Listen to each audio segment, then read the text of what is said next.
Good evening, all of you. Welcome to the leadership edition of the Product Leadership Festival, the fourth and the final one.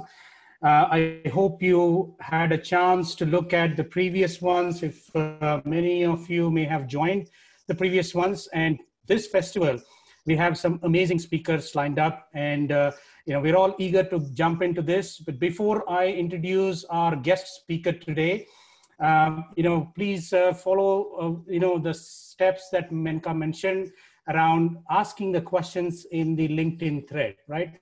There are a couple of advantages of doing that. One is, this could be a conversation, ongoing conversation. We also request the speakers to take some time from their busy schedules to see if they can answer a couple of questions there.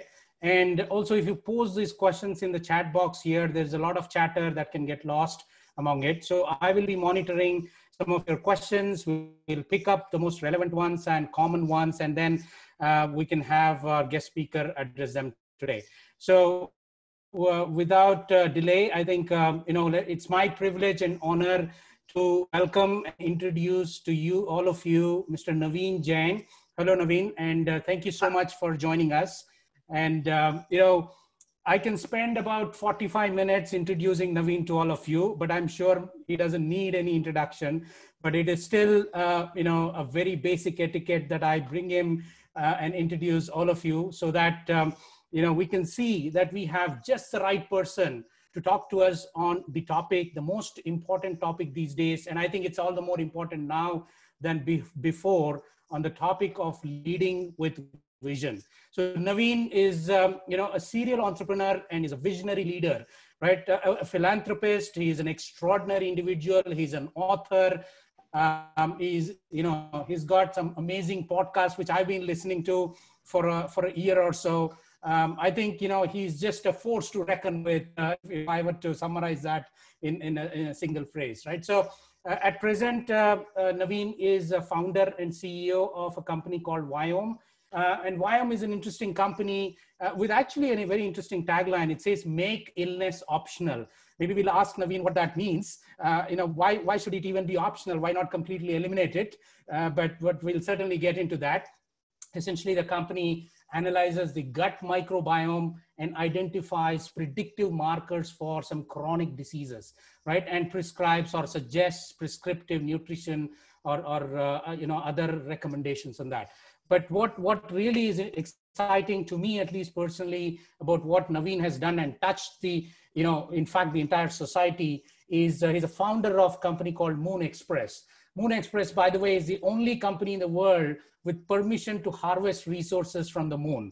So I think, it'll be a couple of interesting, I'm sure there's going to be some interesting questions around that. But before that, Naveen also started several companies, InfoSpace, which catapulted him to the global fame, Intellius, Blue Dot, TalentWise, and many things. But he's also vice chairman of Singular University. If any of you know about Singular University, I think that's an incredible position where he's focusing on educating and inspiring leaders to address humanity's greatest challenges through innovation. Right? Thank you for doing that, Naveen. I think this is really, really incredible. And of course, you're also the director on the board of X Prize. Now, who has not heard of the X Prize, right? So I can go on about various awards that Naveen has received, but most notably, I think Ernst & Young Entrepreneur of the Year, Albert Einstein's Technology Medal, and so many of them. It's my privilege again, Naveen, to welcome you and thank you for joining this session. So just before we launch into a conversation, and this is not a keynote, you prefer this to be a discussion and a conversation. And I'm sure as we go through, there will be questions from the audience. But to start the conversation, what I suggest is we just take a quick poll to see what audience do we have today, right? A quick profile of the audience that is joining this session. That way it gives us some context and maybe, tune the conversation or adapt the conversation to that, right? So if you can launch that first poll to understand, the audience profile, and then we'll go from that. And while that happens, Naveen, one thing I was kind of curious about is when I looked at, you were a software guy, right? Sorry to say that, but I think you worked in Microsoft many years ago. And so what really prompted you to go to space exploration? A lot of people get excited about space for some time, but you actually launched a company that can harvest resources, right? So while I encourage all the audience to take that quick poll, and the poll is essentially, what is the following role that you are in today? That way we know, we'll also get into understanding of what the leadership definition is from your perspective, but meanwhile getting a pulse from the audience, right? So while they do that, feel free to tell us what were the motivations for you to move to do the space exploration. And the second part of that question, sorry, before it slips my mind, is who were your role models and who are your role models, right? So that'll be, thank you.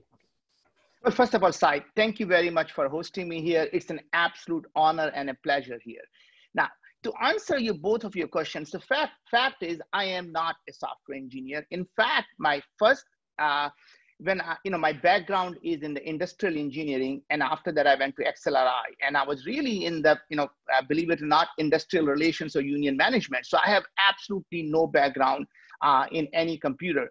In fact, for the first time when I was hired, I have never seen a computer in my life. I mean, that was the first time they said, I thought since I'm a brown guy, I must be a good computer guy. And they hired me to do a computer software programming, because what else the brown guy would do, right? And the fact was I had never seen a computer in my life. And that to me is really the thing, is to understand that once you are good at something, or once you are an expert in anything, you become useless in that field. You become an incrementalist.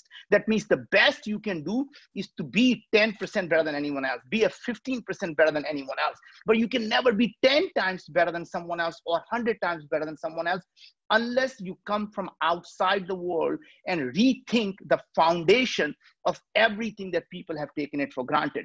So when I started the company, the first company, InfoSpace, I had no idea about cell phones. At that time, there were no smartphones. There were no place where people could get information on the cell phone. The cell phones at best were the flip phones, Motorola flip phones, or these big bulky phones. And my thought was, what if someday you could get information on your phone? Everything that we do on a computer, what if that could be available on the phone? And very interestingly, people thought that was just absolutely a crazy idea, right? So it's very interesting that in 2000, which was 10 years before the Apple, Steve Jobs launched iPhone, there is a great interview at Washington Post with Leslie Walker, and any one of you can Google it. It's Leslie Walker, Washington Post, Naveen, and you would find that one of the things she asked me is, what do you think is going to happen in the mobile industry? And I said, one day, people are going to have a phone. You'll be able to get your email, your contact information, your stock quotes. And she looks at me and says, what kind of crazy talk is that? How could that possibly be in this phone? You're going to get that. And I said, why do you believe the phones are going to be like this? What if the Palm Pilot became your phone, and you could put a phone on a Palm Pilot as opposed to putting a Palm Pilot on the phone? And it wasn't like a lot, it took a lot to think about it. But the fact was, we used to carry a pager on our belt. And I thought, what if you could merge these devices and really have a single device that you could get that information? And I built the company based on that fundamental belief, one day people are going to do that. And built the company before there was anything out there. And I was able to get to every carrier from AT&T and, at that time, and Sprint and, Singular, and every one of the carriers, Sprint, everyone became our customer, thinking, you know what, there's nothing out there. Why not I just sign the deal in case it happens? And guess what? When everybody was signing up, everybody thought that is the killer product, right? And then everybody started to build to that product. And that was very, very interesting. It was an early idea, but just to give you an idea that you have to rethink about how people are going to react to it. That means you have to lead with the vision. And I still remember when Apple launched the iPhone, I thought, what a boneheaded idea not to have a keyboard on a phone. I'm so used to typing a phone number. What do you mean you're not going to have a keyboard? That is bound to fail.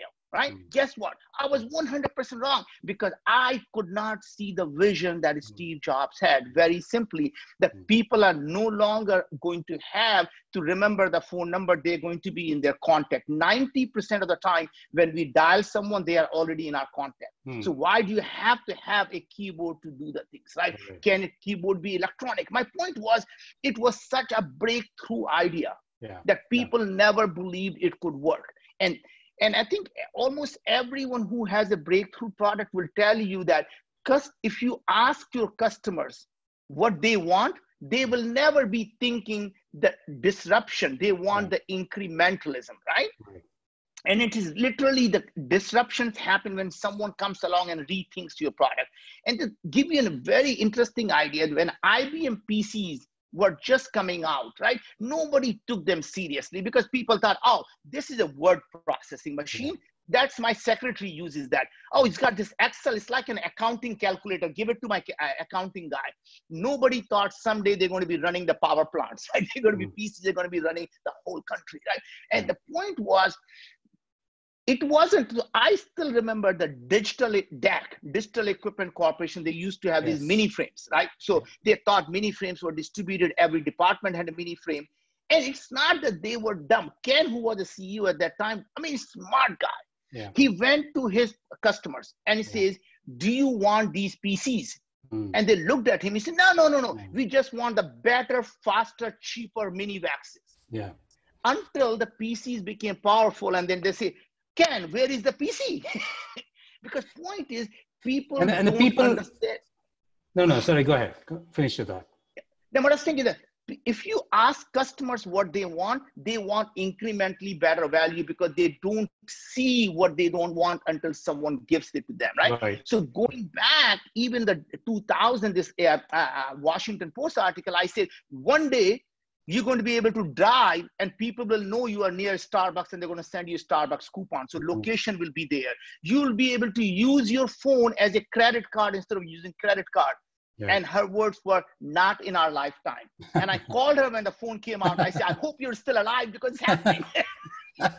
Well, in a way, what you're saying is it's kind of crystal ball gazing, but not necessarily without a considered effort, understanding where the customers are going, where the markets are going, where the trend is going, right? So before we jump into that vision part, I think that's something that often hear people say. It's easy to say that you should have a vision, and we'll get into, hopefully understand from you how one can actually develop that. But let's take one step back and say, when we say the word leadership, right, a lot of things come to people's mind, right? Different people have different things like adjectives like selflessness, empathy, compassion, mindfulness, influence, a lot of these things. But how do you view leadership as, right? From your point of view, what is leadership? So I think a lot of the people confuse being a manager with being a leader. Manager's job is to manage the finite amount of resources, and that is their power. So who gets what resources is how they manage, because the resources are finite. When you're thinking about a leader, you have infinite amount of resources. And what is that? That is the inspiration. Your job is simply to inspire everyone, ignite their obsession, for them to be at their best. And if you can ignite everyone's obsession, you have unlimited power, unlimited resources. There is no limit to what you can achieve when you can ignite that obsession into someone, or the passion into someone to be at their best. That means there is no theory about how you motivate people, because every single person is motivated by completely different things. And that's the idea. Now, the second part of your question that gets answered here is that when you want to do something, and if it is simply an incremental idea, then you're going to find people who are average to come to you. When you come up with something that is so audacious that it can fundamentally change how people are going to live their life, you get the best and the brightest to come and work for you.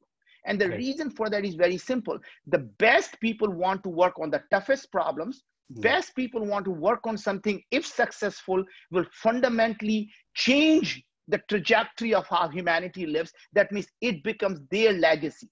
That means people who are smart, people who are successful people, they're not working for money. Got that already covered.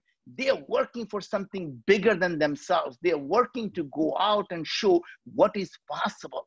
They want to be the person who shows the possibilities of what a human can do. And to give you an example, we thought until a gentleman named Roger Bannister, we all know about the 4-minute a mile problem. We thought the human body cannot run a mile under 4 minutes. We thought the human body is going to absolutely explode if you were given that much force to run, until one person did that, Roger Bannister. And when he did that, 13 people after him the next year did that. It's not the human suddenly evolved. It was someone showed them it was possible. And that is really, as a leader, your job is to show people what is possible. Right. Great. And when you can come up with that idea, that vision, people will follow you. Now, that actually, reminds me of a quote that you from your book, Moonshots, is the only true scarce resources that we have are imagination, curiosity, and creativity. So somebody who can ignite that among others is how you are referring to as a true leader who can, inspire other people to achieve ambitious things. Is that a fair characterization of what you just said? It is reasonably fair characterization, and also showing people that even the people who love us the most, like our parents, would say, son, you can do anything. Sky is the limit. And guess what? They just put a limit for you. That is the most you can achieve without realizing sky doesn't exist. Right. My point is, when you go from here to the moon, you don't say, hey, mom, I just passed the sky. There is no sky.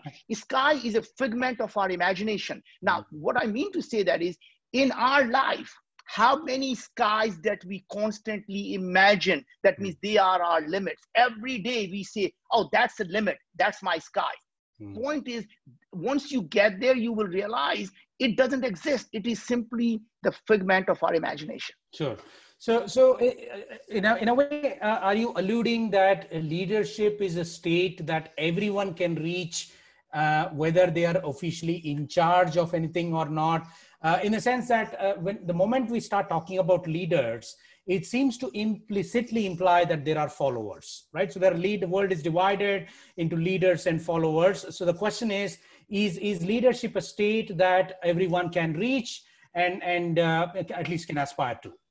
Yeah. So it's very interesting that leaders and the followers are actually the same, because the leader becomes the followers. And this is really interesting concept that this is a negative connotation of a cult leader. So what is the difference between a cult leader and an entrepreneur? And I'm going to come back to the leadership thing, right? So the only difference so cult leader and an entrepreneur, when they start something, there is really nothing other than their idea, vision, and the thing. And people come and join them because they believe in that idea and a vision. A cult leader keeps that cause to themselves, that I am the one that will lead you to that. A great entrepreneur transforms that into the cause that matters and says, I am just with you. My job is to be with you and work with you to lead to the cause. I may or may not be around, but the cause must go on. Making illness optional is what humanity must do.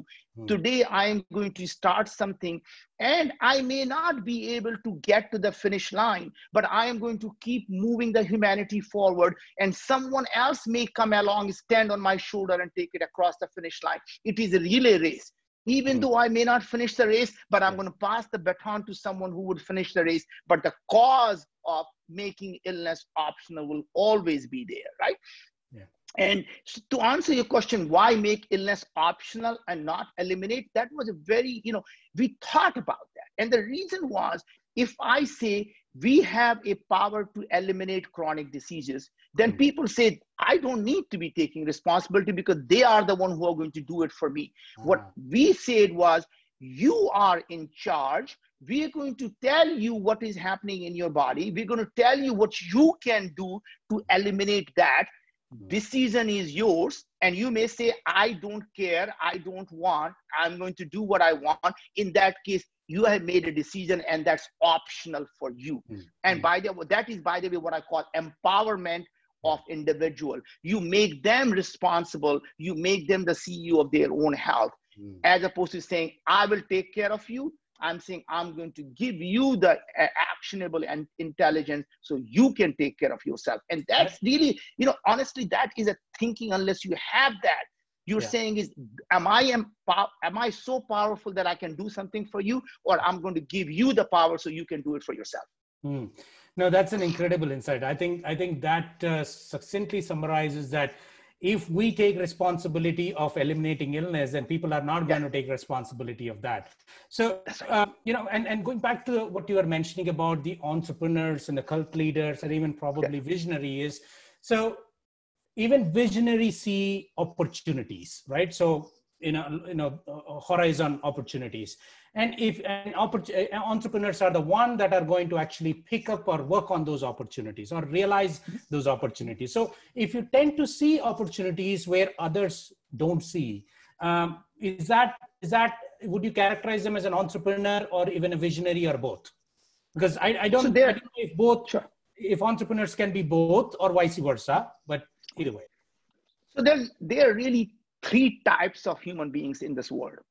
A people who can always tell you the problem. Even a rickshaw driver will tell you, oh my God, why can't someone fix that? Right? Whether it's a pothole or the government corruption or this, you ask them a problem, they got a list of problems. So everyone knows where the opportunities are. Even a taxi driver, your cab driver, your scooter driver, they all know the problems. Then there are a second group of people. So let's call them human beings. We all know the problem. In fact, everyone has an idea. Everybody has an idea, like a belly button, at least one, right? Everybody has at least one idea that they think is going to transform the world, right? The second group of people are the people who say, I know what to do. I know what you can do to solve this problem. And they are what I call the visionary and the solutions, right? These are the people who are scientists, visionary. They always have how to solve something. And there is only one special group of people, what I call entrepreneurs, who just go out and do it. So entrepreneurs are executioners. They are the doers. Idea may be theirs or not, the solution may be theirs or not, but they are the one who actually start something and take it to the finish line. So what I call entrepreneurs are problem solvers. People are problem identifiers, and the scientists and the engineers are what I call the solvers. Right? But the point is someone who goes out and solves the problem and says, let's go put this together and do it, right? Making illness optional wasn't an idea I was born with. I mean, guess what? This is the basic part of us done by Ayurveda 5,000 years ago. In fact, Hippocrates 2,500 years ago said that all diseases begin in the gut. One man's food is another man's poison. Let food be thy medicine. Let thy medicine be the food. I didn't invent that. We put it together and say, let us do something about it and let's go make that happen. And that to me is the key of starting something, is give people something so audacious that people think it is absolutely crazy. No, that's incredible. I think you've basically said, so everybody has an idea and an opportunity and a problem, but then there are people who actually set out to solve that problem, set out to take advantage of that, create opportunities for others. And they are the ones that you're referring to as entrepreneurs and, with people with vision. So, how should anybody, I think to get a little more prescriptive, especially for our younger audience that are here who may want to see themselves as leaders. So how should everybody see themselves as leaders, right? A typical thing that you hear most is, oh, you know what? I am an introvert engineer, right? And I don't know whether I can even be a leader. And how do I become a leader? So any advice for such folks? Several things. First of all, there is no one particular thing and a quality that makes you a great leader or a great entrepreneur for that matter, right?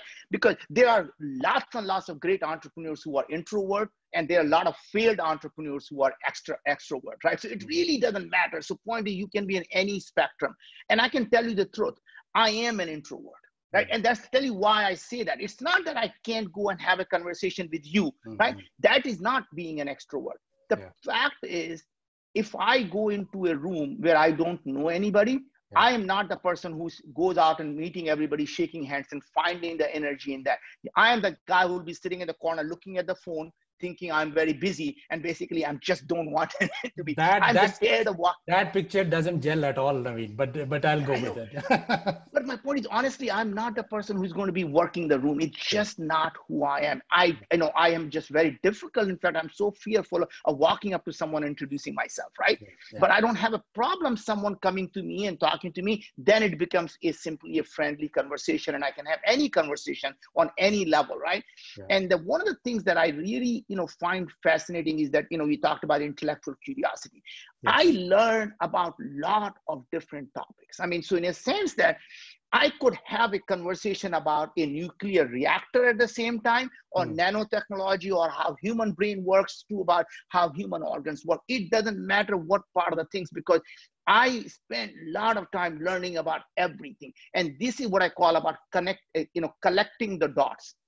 I read, so I get up every day about 4 a.m. And I spend time learning about all the different topics in research that are coming out. And the reason is, it's not necessarily that apply to me. To me, every one of these things is an idea that's out there. And someday you see this and say, oh my God, if I take this and connect with these two dots, boom, this problem can get solved. And that's literally how it happens. So when you start to solve start a company, or you start to solve a problem, there are 3 things I ask people to do all the time. And I think that's the key. So you're asking me, be more prescriptive. Here is it. Ask yourself the 3 questions. Why this? That means whatever is this I'm trying to do, why do I want to do that? So what is the reason for me to do that? And I'm going to come back and give you the answer. Second, why now? Right? What is it now that you can do that you couldn't do 5 years ago? What has changed? The time is now to start, because timing is the key to any success. I don't care how smart you are. You got wrong timing, you fail. So why now? So why now means, oh, COVID happened and this is an opportunity that did not exist before. Or now there is a confluence of technology that couldn't be there before. In our example of Viome, the cost of sequencing is coming down, cost of computing is coming down, cost of power, AI is becoming more powerful. You can analyze, boom, I can do that now. I couldn't do that 5 years ago. And the last question you have to ask yourself is, why me?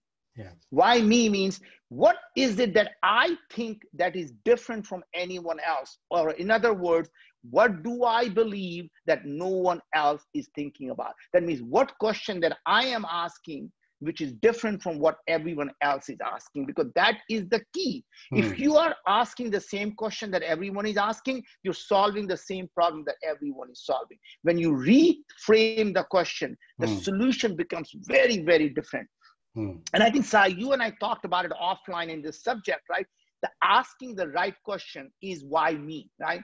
Why me is, what question am I asking that is different from anyone else, right? So going back to the question about going to the moon, if we say we're going to settle down on the moon, everyone asks the same question, which is, how are we going to grow the food on the moon? Right? That is a question people want to know. If we're going to live there, how are we going to grow the food? And in my opinion, that's a wrong question. The right question may be, why we eat food. Because when you look at the thing, why we eat food, the solutions are many. When you say how to grow the food, there is only one solution to grow the food. When you say why we eat food, we need energy. You can get energy multiple ways. Photosynthesis like plants, radiation like bacteria, or nutrition. Nutrition can be from many different ways. My point is, same thing we did with Viome. When everyone is asking the question, what are the gut microbiomes? Who is in my gut? I said, that's the wrong question. The right question is, what are they doing? And just simple that question of what they are doing is more important than who they are. And here's the reason why I thought that way. I said, the human body, your brain, your organs don't have eyes and ears. They simply are sensing the chemical signal or electrical signal. They don't care whether it's lactobacillus or something else. They don't know the name that we gave to them. They all care about is there a signal that's coming in? So all that matters is signal there, not who is doing it. Right? And that is the key, because Signal can be produced by millions of organisms. So why should you care who is there? You just want to care about what signal is there. And my point was that simple change in the question allowed us to create a company that fundamentally changed the healthcare. I mean, it's literally, we are the cusp of rewriting the book on human biology about what it means to be healthy. So we launched this product that analyzes your cellular health, your biological age. And just to tell you, Sai, I was always thought, I'm healthy, but until I realized that my cellular health is actually 49. I am 11 years younger than I am. The biological age is what they call, right?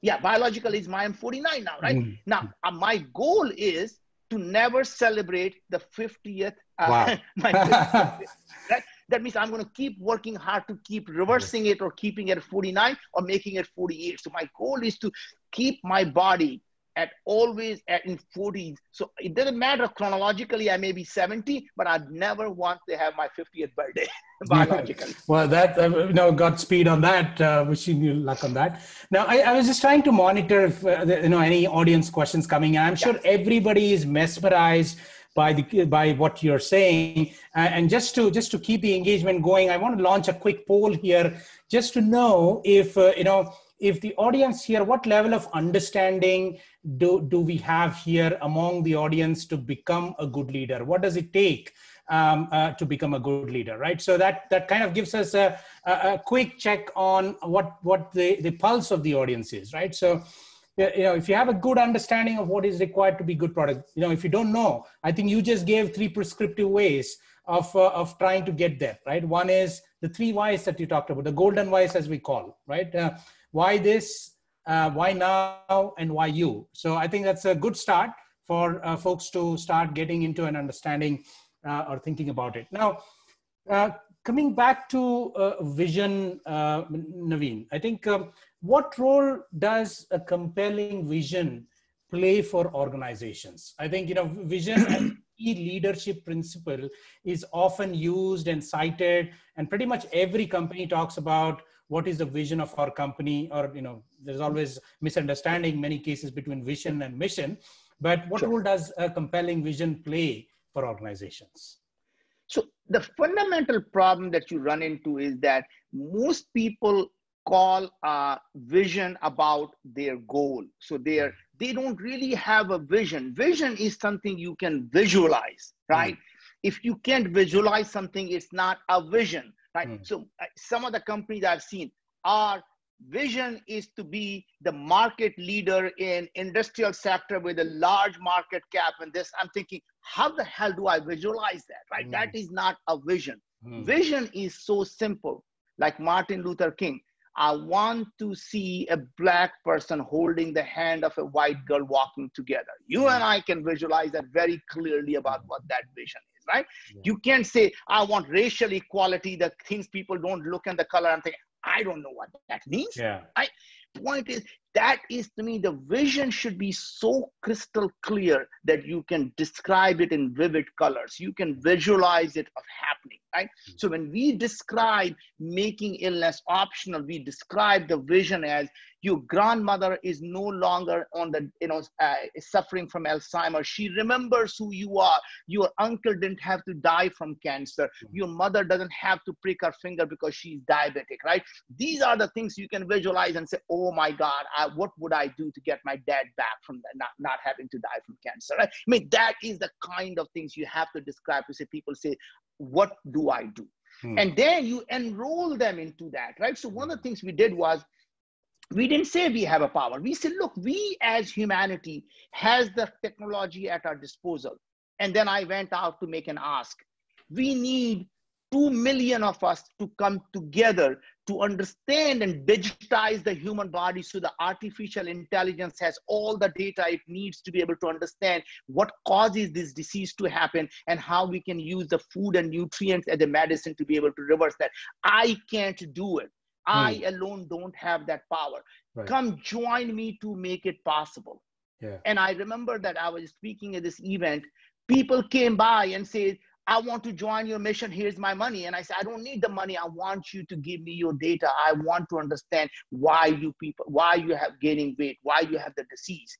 And people joined. And the interesting thing is, there are 5 things we have values. And I just want you to know that as a company, those values, something is not something you write down. Your values, you have to live, right? So we say the number 1 value that we as a company has is we empower consumers. Now imagine, it's simple, but you have to live by that. To give you an example, that single value had lost us tens of millions of dollars of contracts. I remember I was at this company, a big, large hospital. They say, we love what you're doing. We want to take your service to every single member with one thing. As soon as you analyze the data and recommendation, it can only go to a doctor. It cannot go to the individual.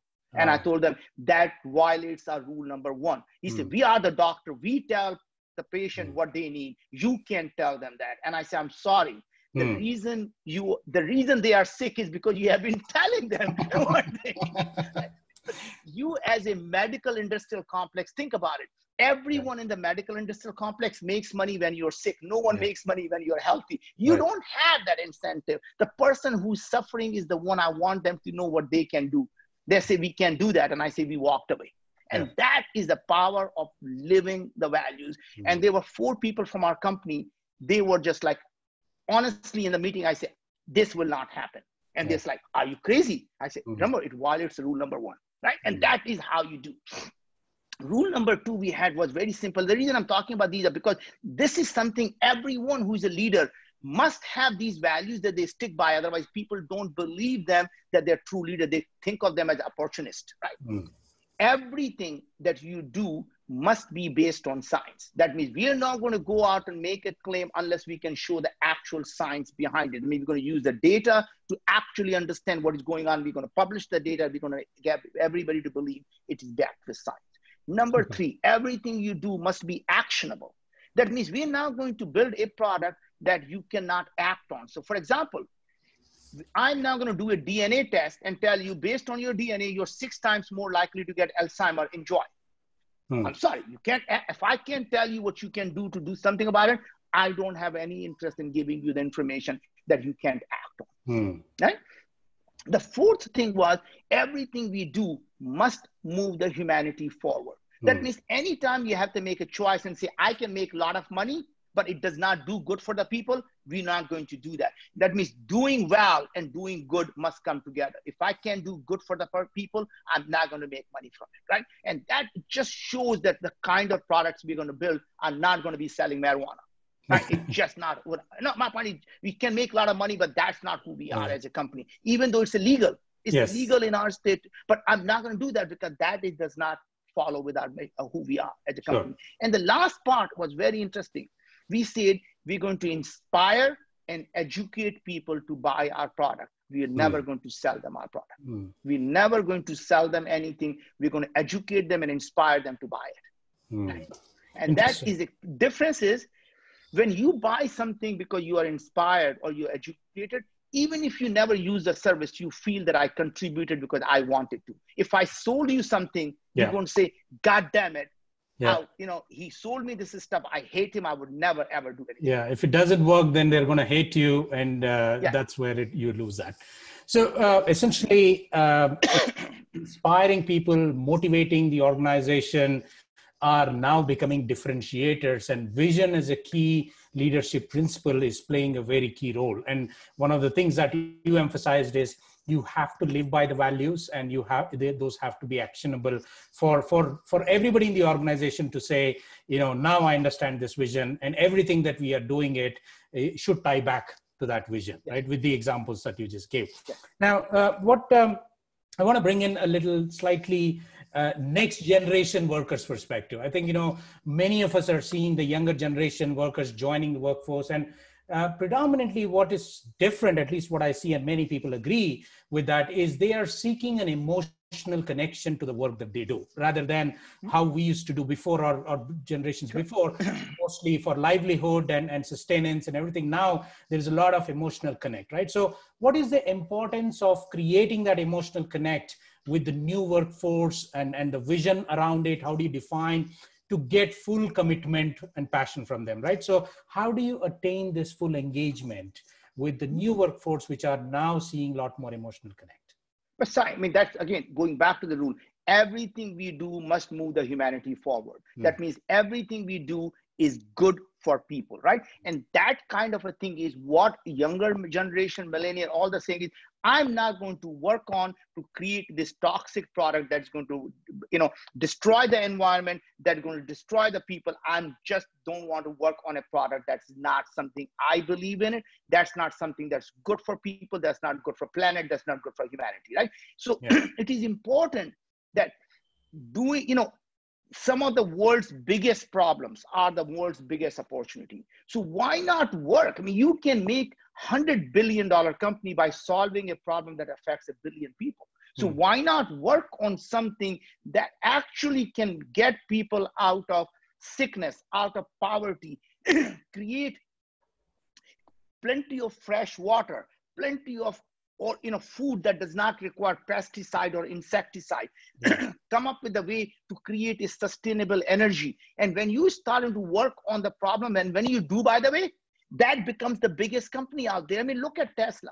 Yeah. They didn't get out to say, I'm going to build a car company. Today, they are valued more than GM, more than Toyota. Think about that. And because they wanted to create a sustainable car. Now, they may not have been, if they say, I'm going to be another car company, they would have never won. The best and the brightest want to work with them is because they created a vision of what's good. And that's the reason they're worth $260 billion, right? And whereas no car company was created in the last 50 years, no new car company, right? True. So what is it about that? It is that idea of, I'm going to do something that is good for humanity. And that's where you get the best and the brightest to come work with you to solve that problem. Whether it's a SpaceX, right? Elon or Jeff, what he's doing, right? I mean, if you look at the people like, Jeff or even Richard, right? Richard Branson. I mean, they do things for very simple things. Would it make the people's life better? Every single company that Richard would start is simple. Is this a problem that everyone hates? Flying, everyone hates. Everything you look at the service industry that people hated, he creates a product that people just love. Right. And that is the key, right? Is that how do you create something that people fall in love? People become your ambassador. People tell everyone that I'm driving a Tesla or I'm using this product, right? Or I love flying Virgin America. Yeah. Now, so I think, going back to a couple of things that you said, vision is something that the leader can describe visually, and people can perceive that visually in a simple way and understand what that means right now. But of course, a vision without execution is a dream, and execution without vision is a drudgery, right? So which means that the leaders who come up with this vision or incredible vision that you're talking about, how does now engage the workforce around that vision and make sure that, of course, inspiring, motivating are one things, but now are there much more structural and specific things that you think should be institutionalized in an organization to carry out that vision? Yeah, and remember, execution is all about that entrepreneurship. And entrepreneurship is not about starting a company. Anytime you're solving a problem, whether you're inside the company, you're at home or anything, it's about you taking a problem and you actually say, what would it take to solve the problem, right? And it's very different now. So there are certain rules that you can go out and essentially what are the things you have to do to become a successful executioner, which is all about when you're looking for a friend, you want someone who is just like you. That's where you hang out and that's why you have fun. But when you are going out and executing a service or executing a product, you want people who are unlike you. They fill in the gaps that you don't have, right? So that means if you are a person who has a great idea, strategy, and a vision, you want someone behind you who is a completely operational centric. And he's going to sometimes look at you and say, I hope you know where you're going. And because you keep cutting the trees, I'm going to keep building the road. I hope you know where you're going, right? Because I don't know what you're doing. I'm going to just making sure that you have a foundation to keep doing what you're doing, right? And those people are not somebody you are going to go out, hang out at a bar, and he's going to say, rah, rah, let's go, let's go. He's going to say, I'm scared. I don't know what he's doing, but I'm there. I'm behind him, right? But the point is, that's how you want. You want a lot of people who complement in the things you are not good at. And that means you have to build a team that is complementary team. Number two, you have to continue to celebrate the milestones. You can have a grand vision, but you can't boil the ocean. Then you have to take a slice at a time and you say, for the next 6 months, we're going to go and prove that this works. Then the next 6 months, we're going to prove that this works. That's how we're going to be able to take and get everything done. When we started the company, we said, we're going to make illness optional. Give me a second. Sure.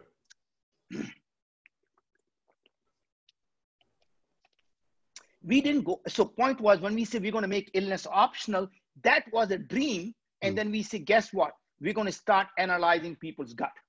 Second thing, we're going to now look at the people's cellular health in looking at the blood. Then we're going to go look at the saliva to see what happens in their body. And then we're going to start to look at everything else. But we knew that if we can win here, we can go after the second thing. But we got to prove that we can understand what is going on in the gut, because that's where the key to the health is. Then we need to see what happened in the gut, how it changes the body, because now we need to look at the body and combine them together. And that was literally going out and executing on a slices and celebrating each milestone as we're going along. That's how you people build credibility to say, if I am a CEO and I'm looking at this group and saying, they have this vision, I don't know they're going to get there, but biggest risk is, can you get a customer to buy your product? Can you build a product that people buy? Boom, done. Now, can you tell me that, are there people, your 10,000 people, are people telling you they're getting better? Yes, good. Now you can go to the step. Point was, this is how you build credibility. And if you're an entrepreneur, this is how you raise money. You're constantly proving that everything you're doing is actually going in this vision. And when you get there, this is going to help 1 billion people, but you're not going to start there. You're going to start slowly. And that's literally is how, when you go out in execution mode, you're very, very clear what your goals are for the next 3 months or 6 months, and you go out and win. So celebrate, create these milestones, meet those milestones, and celebrate and winning those milestones. That's how the team believes that they can go to the next step. Brilliant, brilliant. I think so. Summary is that you assemble or you attract or you inspire the right set of people with complementary skill sets who can carry out that vision in the form of slicing the overall vision into smaller chunks, creating tests, hypotheses, experiments, go out, create that, and then come back. And if there is success, celebrate it. If not, change it and go to it, right? So ultimately the test, as you rightly said, is if the customer likes it, if it solves their problem, then you know the right direction that you're going. If not, change that towards that. So this does require a set of people who are, inspired enough and have the complementary skills to carry out these things. So how do you create a systemic pipeline of, let's say, these entrepreneurs or business people? I mean, not just in the context of an organization now. Now we're talking a little higher, which is maybe a country or a society, right? What is really required to create a systemic way of creating these problem solvers? Well, many of the things that I think the institute that you're doing at Institute, which is really, the first thing is people have to have role models to believe it is possible. If you constantly believe, I was in Middle East, and I think it was in one of the countries where they asked and say, how can we create a better entrepreneurship in our region? And I said, do you value entrepreneurship? He said, of course we value entrepreneurship. I said, I don't believe so. And they were very offended. He said, why do you say that? I said, every street corner, the only photo is out of the sheikh. Everyone says the only thing they value is that sheikh. If you can change those pictures, and of every entrepreneur that succeeds in your country, you put their picture on that thing in every corner. every person who's walking there say, I want my picture there. Right. My point is you have to show what you believe in. And Right. if you do that, you have to show that is what matters to you. So if Right. you really want, you have to create role models like Roger Bannister, 4-Minute MI. You got to create, it can be done. Right. If every entrepreneur who succeeds and say, God, I got to bribe this thing, does not work. And by the way, everybody's out there to push me down, then there are no role models. So you can't create something in a country unless country starts to create role models and then celebrate their success by letting people know that is what we value, right? Yeah. And I think, in India, for the longest time, people thought, India can never create a $1 billion company of their own. Guess what? It needed one person to do that. And now there are probably at least half a dozen multi-billion-dollar companies in India, right? So my point is, people thought nobody wants to invest in India. The fact is, people want to invest where the opportunities are. So my point is, capital is not patriotic. People from all over the world are willing to put the money in where the opportunities are. That's money true. doesn't care wherever it gets a return, it will go there. So your job is to create opportunity, and the money will follow. People will follow you because you have given them a vision that they want to be part of. Amazing. Awesome. So I'm seeing several questions now coming in from the audience. So we'll take a few of them and before the time wraps, right? Sumit asks essentially, how often is a vision revisited? Is it even revisited, or is there a frequency approximately, or what changes a vision? So the underlying stepping stones change, but the vision is something that says, for example, if you say our vision is to eliminate poverty from the country, you don't need to change the vision. You want to be able to see the means how you get there will change. So remember, every idea may not work. An idea that does not work is simply a stepping stone to a different idea or a bigger idea. So you pivot constantly and adapt, but you don't change your values, you don't change your vision. Vision is about saying we as humanity must live on more than one planet away from the earth, because we can all be destroyed if our planet get destroyed. Now that vision doesn't need to change. How we get there may change, right? So that means to an end may change, but the end never changes. If you really believe in something that is so core to who you are, you don't want to change that. Super. And there are several questions which you kind of addressed, not kind of, actually quite clearly addressed in terms of elements of vision and all of that. But one question that I'm also kind of curious is, why moon? Have we run out of things on Earth? Or why do go to moon to get to harvest? So I think that comes from what I call the mindset of scarcity. Mindset of scarcity says there is a limited resources, there is a limited thing, and if I do this, I can't do that, right? In my answer to that question would be, why not moon, and why not solve the problem on Earth? It is not either this or that, it's this and that. So here, I say we're going to go to the moon for a very simple reason. If we don't, someday, like dinosaurs, if there were to be an asteroid that hits our spacecraft called planet Earth, we all, 8 billion of us, are going to get wiped out, right? Now, which is not an unlikely event. I mean, it might happen with a really short. Happens, right? Yeah. So my point is, yes. So what am I doing? I say, let us take a long-term view of going and settling on other places while solving the problem of healthcare on Earth. So I didn't say if I'm doing healthcare, I can't do moon. If I'm doing moon, I can't solve healthcare. I say, let's get the people to stay healthy enough here so I can, so someday they don't have chance to be able to go to the moon. That means, can our generation be the generation that goes there rather than the next generation? Can we keep our generation healthy enough to be able to go there? And that to me is really the matter of, it's a mindset of abundance. And again, you talked about the book Moonshots that talks about how do you create the world of abundance, not from the mindset of scarcity. Right. And so it's not an either or, it's, both, and both are required. And of course, there are other people who I'm sure are trying to solve the other problem as well, right? So one last final question is, slightly deviating from the theme of this is, if you were to wave a magic wand and say for policies in India, what are the 3 things that you want to be changed or new that can be thought about in this country? There are business leaders, I'm sure, here who are listening, who potentially can get some view on that.